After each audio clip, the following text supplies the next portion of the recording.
aussi évidemment le rapport égalité homme-femme à l'intérieur de notre collectivité et on voit qu'il y a des efforts qui sont nécessaires par rapport à la situation existante et on peut les saluer. Sur ce rapport social unique, il est très détaillé et je vais essayer de souligner quelques lignes, quelques domaines importants par rapport à la situation du personnel de notre département. Un mot d'abord sur la loi de transformation de la fonction publique, parce que le rôle de l'État dans la situation des agents n'est pas quelque chose d'étranger, il est en première ligne. Avec la loi de transformation de la fonction publique, le gouvernement actuel poursuit la casse entamée par ses prédécesseurs et nous en constatons tous les jours les effets sur notre territoire. Valérie Pécresse annonce qu'elle souhaite supprimer 200 000 postes de fonctionnaires. Combien d'enseignants, d'infirmières, de policiers en moins? Pourtant, la crise sanitaire nous a démontré, s'il en était besoin, à quel point un pays peut payer cher cette logique.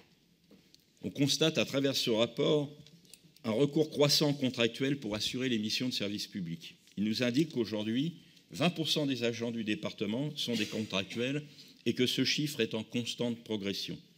Si l'on peut comprendre que dans certaines situations ou périodes difficiles, particulières, il est nécessaire de faire appel à des renforts ponctuels dans tel ou tel secteur en tension, le recours systématique aux contractuels ne peut pas être la solution pour assurer l'ensemble de nos missions. Parce que, pour être efficaces et fonctionner dans de bonnes conditions, les équipes ont besoin de stabilité. Pourtant, il semble que le recours à la contractualisation et donc à la précarisation soit désormais acté comme une pratique inévitable, notamment du fait de métiers en tension pour lesquels le département peine à recruter des titulaires. Interrogeons-nous sur cette difficulté récurrente de recrutement. D'où vient-elle? Est-ce lié aux procédures de recrutement trop longues qui finissent par écarter nombre de candidats?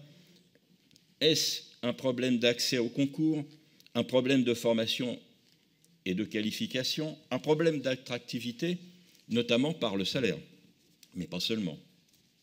Alors que nous constatons à quel point nos services sont à la peine pour mener à bien leur mission, en particulier dans le secteur social, la pénurie de moyens humains est sensible.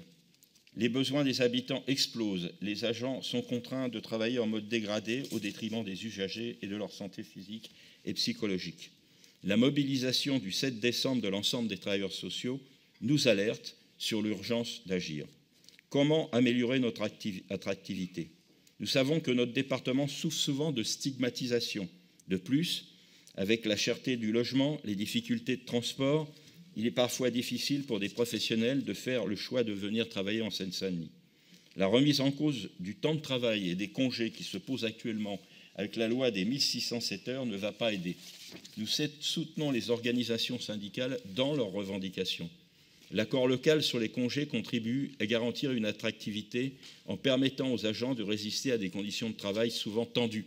D'ailleurs, l'État l'a reconnu pour ses propres agents sur le département. Pourquoi le reconnaîtrions-nous pas ou le reconnaîtrait-il pas par rapport aux agents de la fonction publique et aussi d'ailleurs des agents de la fonction hospitalière? Le conseil départemental n'est pas responsable de cette politique. Il en est la victime. Une raison de plus pour soutenir les revendications syndicales. Au-delà de ce rapport, il y a un autre point sur lequel nous souhaitons attirer votre attention, car il nous inquiète. C'est la politique managériale menée au sein de notre collectivité qui est là de notre pleine responsabilité. Enfin, dans le cadre des contraintes, bien entendu. Depuis maintenant plusieurs années, notre administration a adopté des méthodes de management qui consistent à multiplier sans cesse les réorganisations. Même s'il est vrai que cette méthode n'est plus tout à fait aussi forte qu'elle le fut dans un précédent mandat. L'administration départementale n'est pas figée, c'est vrai. Elle est semblable à un organisme vivant qui s'adapte au contexte. Évolution du contexte social, développement du numérique, Covid-19, nouvelles problématiques.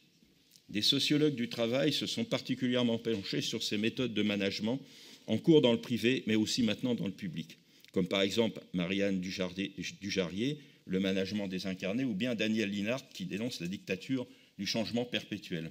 En effet, le travail se retrouve défini et organisé par des directions assistées de cabinets de conseil qui élaborent sans cesse des procédures des protocoles, des bonnes pratiques, des méthodologies et des process. On change régulièrement les logiciels, on recompose les services, on redéfinit les métiers, on organise des déménagements, on bouge sans cesse les organigrammes. Et ce faisant, on rend les connaissances et l'expérience du personnel obsolètes. Daniel Linat fait observer que ces méthodes conduisent à déposséder les agents de leur légitimité, à contester, à vouloir peser sur leur travail, sa définition et son organisation. Finalement, nous rencontrons des agents qui souffrent au quotidien car ils se sentent privés de ce qui faisait leur sens, qui faisait sens pour eux, et ont le sentiment de ne plus pouvoir mener à bien les missions qui leur tenaient pourtant à cœur et pour lesquelles ils avaient une expertise. Le rapport Duvaux, qui a été réalisé sur la base des travailleurs sociaux, mettait bien en évidence cette situation. Donc nous pensons qu'il y aurait une vraie réflexion politique à engager concernant ces techniques de management avec les cadres de l'administration, avec leur qualité et leur capacité, les élus et les représentants du personnel. Parce que l'idéologie néolibérale imprègne tous les secteurs de la société. Elle est souvent délétère pour les salariés du privé. Pourquoi serait-elle meilleure pour ceux du public? Depuis des années, j'entends la plainte des syndicats et des personnels dans les services. Sur la base de nos valeurs, nous avons la capacité de travailler autrement et mieux. Nous en appelons à cette réflexion, elle est urgente. Si j'ai plusieurs demandes.